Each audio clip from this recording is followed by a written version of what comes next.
Friends, പുതിയൊരു വീഡിയോയിലേക്ക് എല്ലാവർക്കും സ്വാഗതം. ഇന്ന് ഞാൻ വന്നിട്ടുള്ളത് കുറച്ച് നല്ല കിച്ചൺ ടിപ്സുകൾ കൊണ്ട് തന്നെയാണ്. നമ്മളുടെ എലുമ്പിക്കയുടെ സമയമാണല്ലോ ഇപ്പം. എല്ലാവരുടെയും വീട്ടിൽ കാണുമല്ലേ എലുമ്പിപ്പുളി. അങ്ങനെ പല പേരുകളിൽ ഇത് അറിയപ്പെടും. നമ്മളുടെ മീൻകറിയിലും അതുപോലെ തന്നെ അച്ചാറിടാനും ഒക്കെ നമ്മൾക്കിത് എടുക്കാവുന്നതാണ്. അപ്പോൾ ഇത് വെച്ച് ചെയ്യാൻ പറ്റുന്ന കുറച്ച് നല്ല ടിപ്സുകളുണ്ട്. നമ്മളുടെ അടുക്കളയിൽ നമുക്ക് ചെയ്യാൻ പറ്റുന്ന കുറച്ച് നല്ല പൊടിക്കൈകൾ നമുക്ക് നോക്കാം. അപ്പം ഞാൻ അതിന് വേണ്ടിയിട്ട് കുറച്ച് എലുമ്പിപ്പുളി ഇവിടെ പറിച്ചു വെച്ചിട്ടുണ്ട് കേട്ടോ. അപ്പോൾ അത് നല്ല ഫ്രഷ് ആയിട്ടുള്ള നല്ല പുളിയാണ്. നന്നായിട്ട് നമ്മൾ അച്ചാറൊക്കെ ഇടുവാണെങ്കിൽ നല്ല ടേസ്റ്റുമാണ് കഴിക്കാനായിട്ട്.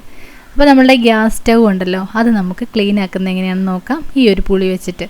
അപ്പോൾ ഞാനിവിടെ ഇതുപോലെ അതിൻ്റെ ആ ഒരു ഗ്യാസ് ഫ്ലെയിമിൻ്റെ നമ്മളുടെ ആ ഒരു ഫ്ലെയിമൊക്കെ കുറച്ച് കുറവൊക്കെ ആയിരിക്കും, കത്താനൊക്കെ നല്ല പാടായിരിക്കും. ആ ഒരു സമയത്തൊക്കെ നമുക്ക് നല്ല രീതിയിൽ ക്ലീൻ ചെയ്ത് കൊടുക്കാം.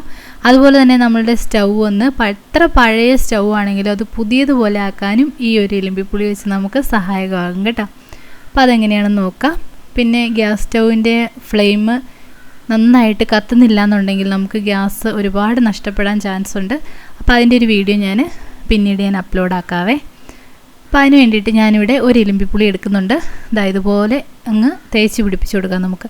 അപ്പോൾ ഇത് കുറച്ച് പഴുത്തു പോയ പുളിയാണെങ്കിൽ യാതൊരു പ്രശ്നമില്ല കേട്ടോ. ഈ ഒരു ടിപ്പിന് നമുക്ക് എടുക്കാവുന്നതാണേ. എല്ലാ സ്ഥലങ്ങളിലേക്കും ഇതുപോലെ നന്നായിട്ട് അങ്ങോട്ട് തേച്ച് കൊടുക്കുക. അപ്പോൾ ആ സ്റ്റീലിൻ്റെ ആ ഒരു കറയൊക്കെ പോകാൻ വേണ്ടിയിട്ട് നന്നായിട്ട് സഹായിക്കും കേട്ടോ നമ്മളുടെ ഈ പുളിയെ. എല്ലാവരും പരീക്ഷിച്ച് നോക്കുകയുള്ളൂ, നല്ല റിസൾട്ട് കിട്ടും. അപ്പം എലുമ്പിപ്പുളി ഉണ്ടാകുന്നവർക്കറിയാം, ഒരുപാടുണ്ടാകും അല്ലേ. നമുക്കപ്പോൾ എന്ത് ചെയ്യണമെന്ന് അറിയത്തില്ല, ഇഷ്ടം പോലെ ഉണ്ടാകും. അപ്പോൾ ഇതുപോലെയുള്ള കാര്യങ്ങൾക്കൊക്കെ ഉപയോഗിക്കാവുന്നതാണ്. നമ്മളുടെ കിച്ചൺ സിങ്ക് വൃത്തിയാക്കാനായിട്ട് ഉപയോഗിക്കാം. അതുപോലെ തന്നെ ടോയ്ലറ്റിലെ കറകൾ പോകാൻ വേണ്ടിയിട്ട്, ടൈലിലെ കറകൾ പോകാൻ വേണ്ടിയിട്ട് നമുക്ക് ഈ ഒരു പുളി വെച്ചിട്ട് ചെയ്യാനായിട്ട് സാധിക്കും കേട്ടോ.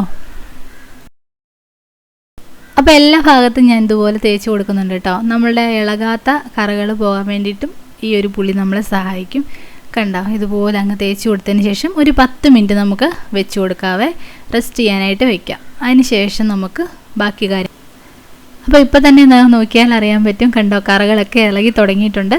അപ്പോൾ എത്ര പഴയ ഗ്യാസ് സ്റ്റൗ ആണെങ്കിലും, എൻ്റെ നല്ല പഴക്കമുള്ള ഗ്യാസ് സ്റ്റൗ ആണ് കേട്ടോ, ഏകദേശം ഒരു 5-6 വർഷമെങ്കിലും പഴക്കമുണ്ട്. അപ്പോൾ അത് നല്ല ക്ലീനായി കിട്ടും. ഇനി നമുക്ക് ബാക്കി കാര്യങ്ങൾ നോക്കാം. അതിന് വേണ്ടിയിട്ട് ഞാനിവിടെ ഒരു സ്ക്രോച്ച് ബ്രൈറ്റിൻ്റെ സ്ക്രബ്ബർ എടുക്കുന്നുണ്ട്.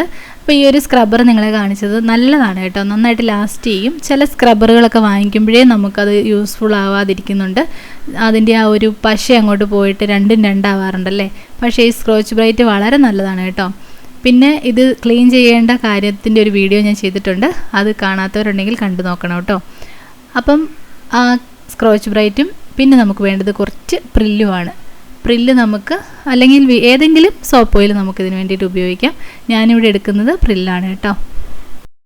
അപ്പോൾ നമ്മളുടെ സോപ്പ് ഓയിലും ഞാൻ ഒഴിച്ചു കൊടുത്തിട്ടുണ്ട്. ഇനി നമുക്ക് ഇതിനകത്തേക്ക് ചേർത്ത് കൊടുക്കേണ്ടത് നമ്മളുടെ നീരാണ് കേട്ടോ. നമ്മൾ നേരത്തെ എടുത്തു വെച്ചിരിക്കുന്ന എലുമ്പിപ്പുളിയല്ലേ, അത് നന്നായിട്ട് അങ്ങോട്ട് പിഴിഞ്ഞ് ഈ ഒരു പ്രില്ലിലേക്ക് അങ്ങ് ചേർത്ത് കൊടുക്കാം.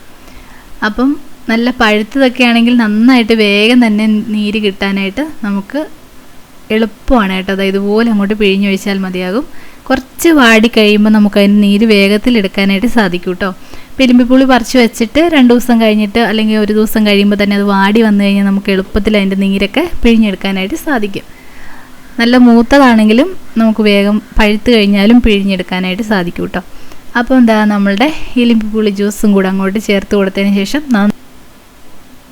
നന്നായിട്ട് മിക്സ് ചെയ്തതിന് ശേഷം നമുക്ക് നമ്മളുടെ അടുക്കളയിലെ സിങ്കും അതുപോലെ തന്നെ നമ്മളുടെ ബാത്റൂം ടൈലും അതുപോലെ നമ്മളുടെ ഗ്യാസ് സ്റ്റൗവും ഒക്കെ ക്ലീൻ ചെയ്യാനായിട്ട് ഈ ഒരു നല്ല ലിക്വിഡാണ്.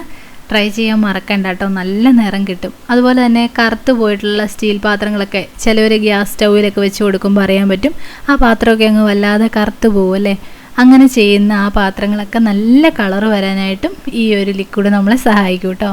അപ്പം നമുക്ക് ഇതുപോലെ അങ്ങോട്ട് ആ സ്റ്റൗവിലങ്ങ് തേച്ച് കൊടുക്കാം. കണ്ടോ, തേക്കുമ്പോൾ തന്നെ കാണാൻ പറ്റും നന്നായിട്ട് നല്ല രീതിയിൽ അതിൻ്റെ ആ ബാഡ് സ്മെല്ല് പോവാനും അതുപോലെ തന്നെ എക്സസ് ആയിട്ടുള്ള ഓയിൽ പോവാനും ഒക്കെ നമ്മളെ സഹായിക്കും. നമ്മളൊരു ആഴ്ചയിൽ ഒരിക്കലെങ്കിലും ഈ രീതിയിലൊന്ന് ഗ്യാസ് സ്റ്റൗ ക്ലീൻ ആക്കുന്നത് വളരെ നന്നായിരിക്കും കേട്ടോ. എല്ലാ ദിവസവും നമ്മളുടെ ഗ്യാസ് സ്റ്റൗ നമ്മൾ ക്ലീൻ ആക്കാറുണ്ട്. പക്ഷേ ഞാൻ പറയുന്നത് ഡീപ്പ് ക്ലീനിങ് ആഴ്ചയിൽ ഒരിക്കലെങ്കിലും ചെയ്യാൻ നിങ്ങൾ മറക്കരുത് കേട്ടോ. അപ്പം വളരെ സിമ്പിളായിട്ടുള്ളൊരു ടിപ്പാണ്, ട്രൈ ചെയ്യാൻ മറക്കരുത്. ഫീഡ്ബാക്കുകളൊക്കെ അറിയിക്കണം. അതുപോലെ തന്നെ വീഡിയോ ഇഷ്ടമാവുകയാണെങ്കിൽ ഷെയർ ചെയ്ത് മറ്റുള്ളവരിലേക്ക് എത്തിക്കാനും മറക്കരുത് കേട്ടോ. അപ്പോൾ ഇന്നത്തെ വീഡിയോ ഇത്രയേ ഉള്ളൂ. വീഡിയോ കാണാനെത്തിയ എല്ലാവർക്കും ഒരുപാട് നന്ദിയുണ്ട്. വീഡിയോ ഇഷ്ടപ്പെടുവാണെങ്കിൽ ഷെയർ ചെയ്യാനും ലൈക്ക് ചെയ്യാനും മറക്കരുത്. ചാനലൊന്ന് സബ്സ്ക്രൈബ് ചെയ്യാനും മറക്കരുത്. സബ്സ്ക്രൈബ് ചെയ്യുമ്പോൾ ബെൽ ബട്ടണിൽ ഓൾ എന്ന ഓപ്ഷനോട് കൊടുക്കണേ. എങ്കിലാണ് ഞങ്ങളിടുന്ന വീഡിയോസിൻ്റെ ഒക്കെ നോട്ടിഫിക്കേഷൻ നിങ്ങൾക്ക് ലഭിക്കത്തുള്ളൂ. തുടർന്ന് മറ്റൊരു നല്ല ടിപ്പുമായി വീണ്ടും കാണാം. ഇതുവരെ സപ്പോർട്ട് ചെയ്ത എല്ലാവർക്കും ഒരുപാട് നന്ദിയുണ്ട്. അടുത്ത വീഡിയോയിൽ കാണാം. Thank you for watching.